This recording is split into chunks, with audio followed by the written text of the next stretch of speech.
SIR শুনানিতে একদিকে যেমন অশান্তির ঘটনা ঘটছে বিভিন্ন জেলায়, তার পাশাপাশি এসআইআর শুনানিতে নথিপত্র জমা দেওয়ার পরও তা ইসিআই পোর্টালে আপডেট হচ্ছে না, এমনটাই অভিযোগ। আর তালিকা প্রকাশের আগে নির্বাচন কমিশনের আবশ্যিক অনুমোদন প্রক্রিয়া এর ফলে ব্যাহত হওয়ার আশঙ্কা রয়েছে। কথা বলবো রুমা পাল আমাদের সঙ্গে রয়েছেন। রুমা, সেক্ষেত্রে ইআরও এবং এইআরও তাদের কি করণীয় কর্তব্য, নির্বাচন কমিশন সূত্রে কি নির্দেশ দেওয়া হচ্ছে? দেখো, জানিয়ে রাখি যে মুখ্য নির্বাচনী আধিকারিকের থেকে কিন্তু এই নির্দেশ গেছে পুরো জেলা শাসক অর্থাৎ জেলা নির্বাচনী আধিকারিকদের কাছে। কারণ ইসিআই নেট পোর্টালে যদি নথি আপডেট না হয়, কারণ চূড়ান্ত ভোটার তালিকা যখন প্রকাশ পাবে তার আগে কিন্তু দিল্লি নির্বাচন কমিশনের একটা শিলমোহর প্রয়োজন বা তাদের সবুজ সংকেত প্রয়োজন, সেটা কিন্তু পাওয়া যাবে না। সেই কারণে ভোটার তালিকায় যত আনম্যাপড আর লজিক্যাল ডিসক্রিপেন্সি সংক্রান্ত অধিকাংশ যে মামলার শুনানি হচ্ছে, সেই শুনানি ও নিষ্পত্তির তথ্য কিন্তু ইসিআই পোর্টালে যথাযথভাবে আপলোড হচ্ছে না, এরকমটা জানানো হয়েছে। এবং সেক্ষেত্রে কিন্তু সমস্ত যারা রয়েছেন ইআরও এবং এই ইআরওদের উদ্দেশ্যে একাধিক কড়া নির্দেশ দেওয়া হয়েছে। বলা হয়েছে যে শুনানির সময় তাদের যে হিয়ারিং হেল্ড কলাম আছে সেখানে রিপোর্ট আপলোড করতে হবে। আনম্যাপড এবং লজিক্যাল ডিসক্রিপেন্সি সংক্রান্ত সমস্ত নথি যেটা রয়েছে সেটা প্রত্যেক দিন আপলোড করার নির্দেশ দেওয়া হয়েছে। এবং যেটা যদি কোনো দেখা যায় যে আপলোড বাকি রয়েছে, সেটা কিন্তু 26শে জানুয়ারি সেই সময়সীমা বেঁধে দেওয়া হয়েছে। তা না হলে কিন্তু এই যে চূড়ান্ত ভোটার তালিকা প্রকাশ পাওয়ার যে কথা, যদিও এখন অব্দি 14ই ফেব্রুয়ারি সেই সময়সীমা রয়েছে, কিন্তু কোনো কারণে যদি পিছিয়েও যায়, কিন্তু তার আগেও কিন্তু নির্বাচন কমিশনের একটা সবুজ সংকেত প্রয়োজন হবে যে চূড়ান্ত ভোটার তালিকা প্রকাশ করার ক্ষেত্রে। সেটা কিন্তু ব্যাহত হওয়ার আশঙ্কা দেখা দিয়েছে এবং সেই কারণেই এই নির্দেশিকা গেছে ইআরও এবং এই ইআরওদের তরফ থেকে। রুমা, ধন্যবাদ।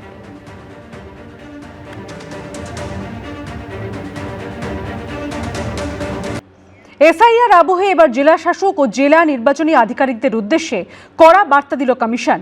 শুনানি কেন্দ্রে কোনো রকম আইন শৃঙ্খলার অবনতি হলেই নিতে হবে অ্যাকশন, সঙ্গে সঙ্গে দায়ের করতে হবে এফআইআর। চিঠিতে কড়া বার্তা মুখ্য নির্বাচনী আধিকারিক মনোজ কুমার আগরওয়ালের। অন্যদিকে এসআইআর প্রক্রিয়ায় বিএলওদের ভূমিকা নিয়ে কড়া বার্তা দিয়েছে জাতীয় নির্বাচন কমিশন।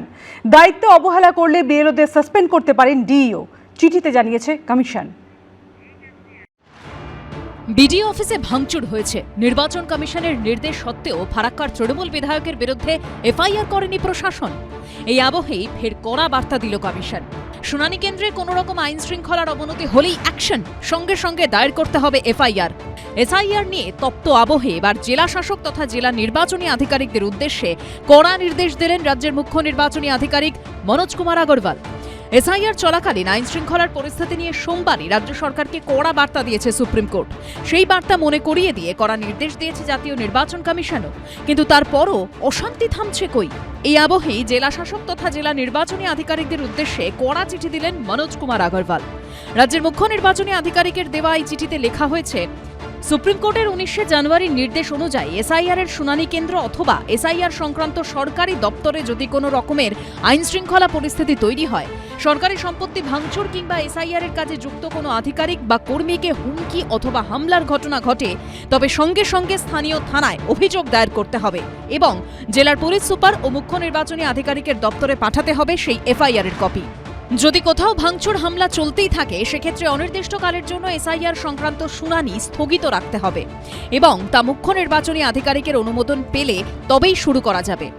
এর পাশাপাশি জেলাশাসক তথা ডিইওদের উদ্দেশ্যে এও বার্তা দেওয়া হয়েছে, এই ধরনের ঘটনায় এফআইআর দায়ের করতে দেরি হলে তা অত্যন্ত গুরুতরভাবে দেখা হবে। সেক্ষেত্রে সংশ্লিষ্ট ডিইওর বিরুদ্ধে বিরূপ প্রশাসনিক সিদ্ধান্ত নেওয়া হতে পারে।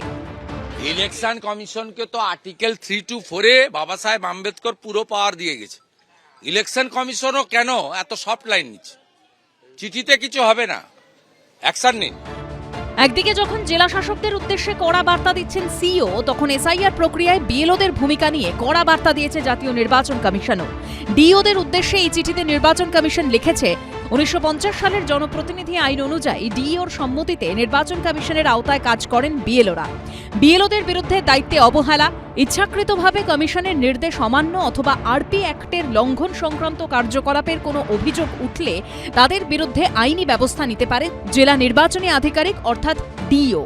নির্দেশ অনুযায়ী অভিযুক্ত বিএলওকে সাসপেন্ড করতে পারবেন ডিইও, তার বিরুদ্ধে বিভাগীয় তদন্তের সুপারিশও করতে পারবেন তিনি। 6 মাসের মধ্যে সেই তদন্ত শেষ করার কথাও বলা হয়েছে এই চিঠিতে। 110 জনের বেশি মানুষ মারা গেছেন, রোজ 3-4 জন করে আত্মহত্যা করছেন, ভয়ে মারা যাচ্ছেন। কেন ইলেকশনের বিরুদ্ধে কেস হবে না? এত মৃত্যুর দায় ইলেকশন কমিশনকে নিতে হবে। চিঠিতে নির্বাচন কমিশন আরও জানিয়েছে, অভিযুক্ত বিএলওর অপরাধ যদি ফৌজদারি পর্যায়ে পড়ে সেক্ষেত্রে মুখ্য নির্বাচনী আধিকারিকের অনুমতি নিয়ে বিএলওর বিরুদ্ধে এফআইআর দায়ের করতে পারেন ডিও। রুমা পালের রিপোর্ট, এবিপি আনন্দ, কলকাতা। নির্বাচন কমিশন ডাকলে নথি পেশ করুন, ভাঙচুর করবেন না। ফারাক্কায় বিডিও অফিসে তাণ্ডবের ঘটনায় যখন কাঠগড়ায় তৃণমূল বিধায়ক মনিরুল ইসলাম, তখন ইঙ্গিতপূর্ণ মন্তব্য শোনা গেল বীরভূমের জেলা পরিষদের সভাধিপতি কাজল শেখের গলায়। बिहार में 40 लाखों का ज्यादा आदमी को नाम निकाल दिया और बंगाल में भी करने वाला है। अगर करेगा तो घेराव कर्मसूची करेंगे।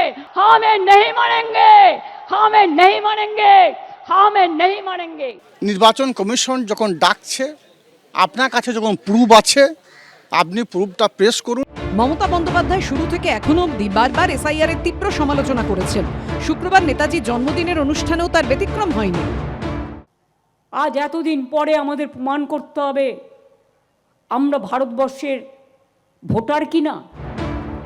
মুখ্য নির্বাচন কমিশনারকে চিঠি লিখে এসআইআর প্রক্রিয়া স্থগিত করে দেওয়ার দাবি পর্যন্ত জানিয়েছেন মমতা বন্দ্যোপাধ্যায়। এই আবহে ইঙ্গিতপূর্ণ মন্তব্য শোনা গেল তৃণমূল পরিচালিত বীরভূমের জেলা সভাধিপতি কাজল শেখের গলায়। 28 জানুয়ারি তাঁকে ও তাঁর মাকে এসআইআর এর শুনানির নোটিশ দিয়েছে নির্বাচন কমিশন। নির্বাচন কমিশন যখন ডাকছে, আপনার কাছে যখন প্রুফ আছে, আপনি প্রুফটা পেশ করুন এবং আপনি আপনার ভোটাধিকার যে অধিকার, সে অধিকার থেকে বঞ্চিত না হয়ে মমতা বন্দ্যোপাধ্যায় বাংলার যে উন্নয়ন করেছে সে উন্নয়নের পক্ষে রায় দিন। 28 তারিখে ডেকেছে, 28 তারিখে যাব, যেদিন ডেকেছে সেদিনই যাব। মাকেও ডেকেছে, মাকেও সঙ্গে নিয়ে যাব। গত 14 জানুয়ারি তৃণমূল বিধায়ক মনিরুল ইসলামের নেতৃত্বে ফারাক্কা বিডিও অফিসে তাণ্ডব চলে। তৃণমূল বিধায়কের বিরুদ্ধে কোনো ব্যবস্থা নেওয়া তো দূরের কথা, বৃহস্পতিবার দাপুটে মেজাজে বিডিও অফিসে দেখা যায় মনিরুল ইসলামকে। নির্বাচন কমিশন এফআইআর করতে বললেও তা এখনো দায়ের হয়নি। উল্টে আগের দিনের ভাঙচুরের ঘটনার ব্যাখ্যাও দিয়েছেন তৃণমূল বিধায়ক। ব্যাপারটা হচ্ছে আপনি যেটা কথা বললেন, ওটা জনবিস্ফোরণ হয়েছিল, মানুষের বহিঃপ্রকাশ। এই বিষয়ে উল্টো সুর তৃণমূল নেতা কাজল শেখের গলায়। প্রত্যেকটি মানুষকে বলবো, ভাঙচুর নয়, নোটিশ পাচ্ছেন, নোটিশ পেয়ে নোটিশের জবাবটা দিন। ভাঙচুর করতে আমি নিষেধ করব আপনাদের মাধ্যমে। রাজনৈতিক দূরদৃষ্টি ভালো দেখতে পাচ্ছে, ও নিজের ভবিষ্যৎ দেখতে পাচ্ছে, ও নিজের ভবিষ্যৎ দেখতে পাচ্ছে এবং নিজের ভবিষ্যৎ বুঝতে পারছে, তাই ও এই কথা বলছে। যেটা ও আজকে বলছে, আগামী দিন বাকিরাও তাই বলবে। এদিন যাদবপুর বিশ্ববিদ্যালয় তৃণমূল ছাত্র পরিষদের তরফে আয়োজিত সরস্বতী পুজোয় অংশ নিয়েছিলেন কাজল শেখ, আশাবুল হোসেন, কৃষ্ণেন্দু অধিকারী ও সুমন ধরায়ের রিপোর্ট, এবিপি আনন্দ। এবিপি আনন্দ, এগিয়ে থাকে, এগিয়ে রাখে।